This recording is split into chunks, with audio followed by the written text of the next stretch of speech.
Hello દોસ્તો, રાધે રાધે રાધે આહિર બ્લોગમાં તમારા બધાનું સ્વાગત છે। કેમ છો બધા? મજામાં? મારા પર્વભાઈ ઉઠી ગયા છે। અહીંયા ઊભા મીરામણ સાહેબ અહીંયા ઊભા છે। મારી હિતાંશુના કાકા ને માસા, વિનોદ મામા ને હિતાંશુ ઉઠીને હેલો આવે છે, કાડો એ રમે છે। મારી દાદી આમથી આવે છે ના જો મારે શું કહેવાય કે આ લોડ અલ્ટ્રો જેવું કામ આવે છે ને એવું જ અમારે લોડ સ્વિફ્ટ કામ આપે છે। જો આ લોડ સ્વિફ્ટ આટલો સામાન છે ગાડીમાં, જો કેટલો સામાન છે। સાહેબ ગાડીમાંથી સામાન ઉતારે છે કે આજે અમે ગામડે આવ્યા છે। એમાં કેવું છે કે આવવાનું નહોતું ફાઇનલ અમારે, પણ એકચ્યુઅલી એવું થયું કે અચાનક સાહેબને રજા થઈ ગઈ તો અચાનક નીકળી ગયા કાલે રાતે ને રાતે, એટલે આવું છે। હજી તો આગળની સીટમાં સામાન પડ્યો છે। આ જો કેટલો સામાન છે ને આ છે અમારું ગામડાનું ઘર।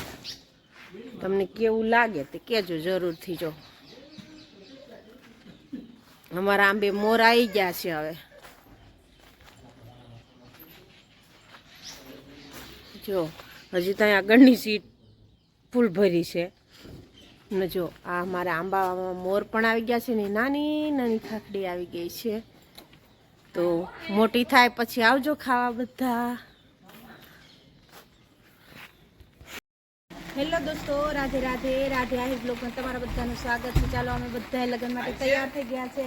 તો ભીખુભાઈ તૈયાર થઈ ગયા છે, સ્મિતા જે આવે છે સાહેબ તૈયાર થઈને બહાર છે।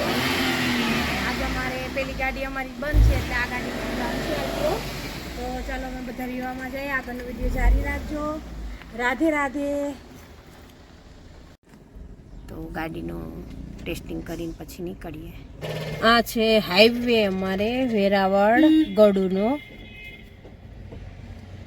એટલે અમે અત્યારે છે ચાંદુવા,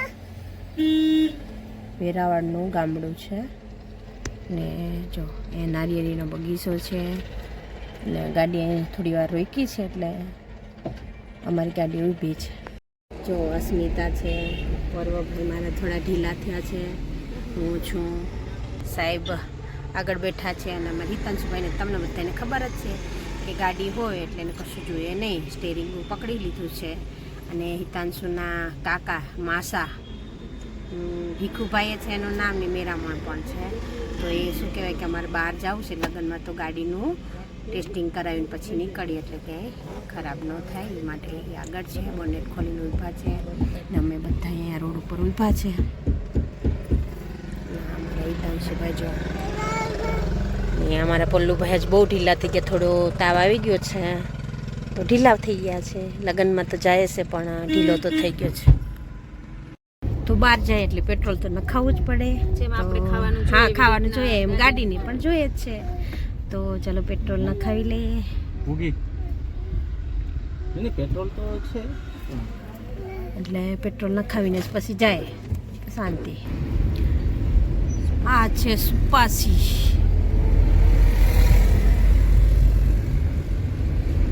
તમને આજે અમારા શું કહેવાય કે સોમનાથના ગામડા બતાવો।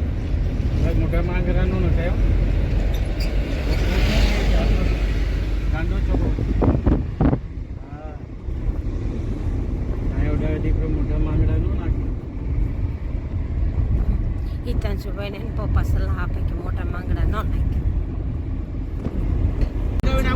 સાધન છે નવે નવું હોય તો થાય થાય તો પછી સાધન હોય ને તો એમ કે રહીને લાંબા આપણા અજાણો વિસ્તાર હોય એકલા તો ન મજા આવે। આ દેવસીનો નહીં જાતા લ્યો। તો જો અમે પહોંચી ગયા છે જ્યાં લગ્ન છે ત્યાં। આ છે ગાડીઓનું પાર્કિંગ ને જો તમને સંભળાતો હશે અવાજ ઢોલિયાનો, તો ઢોલી શરણાઈનો ને ચાલો હવે ત્યાં જઈએ।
પીઠીની રસમ, પીઠી ચોડવાની રસમ ચાલુ કરી છે.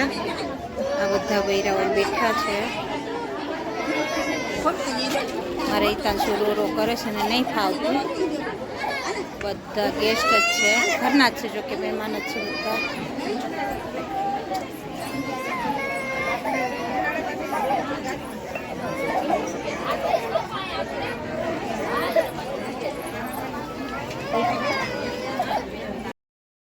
અમે પાછા રિટર્ન થયા છીએ ઘર આવવા માટે, કારણ કે અમે સવારે પહોંચ્યા ત્યાં થોડું મોડું થઈ ગયું હતું અમારે ઘરેથી નીકળવાનું. એટલે શું કે માંડવાની અને ગોતરેડાની ને તોરણની ને બધી વિધિ પતી જ હતી. અમે જમવાના ટાઈમે પહોંચી ગયા હતા ને પછી પીઠીના ટાઈમે પણ અમે ત્યાં હતા. પાછા રિટર્ન થઈ ગયા હતા અમારે ઘરે.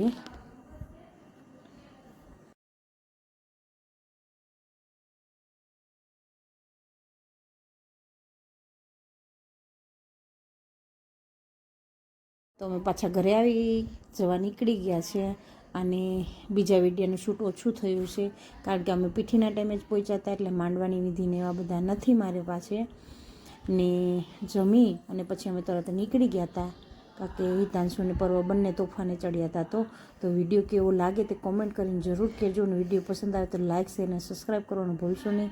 સાથે સાથે બેલ આઇકન પ્રેસ કરજો, જેથી કરીને મારા નવા વિડીયોની નોટિફિકેશન તમને તરત મળી શકે. તો ચાલો નવા એક વિડીયો સાથે રાધે રાધે.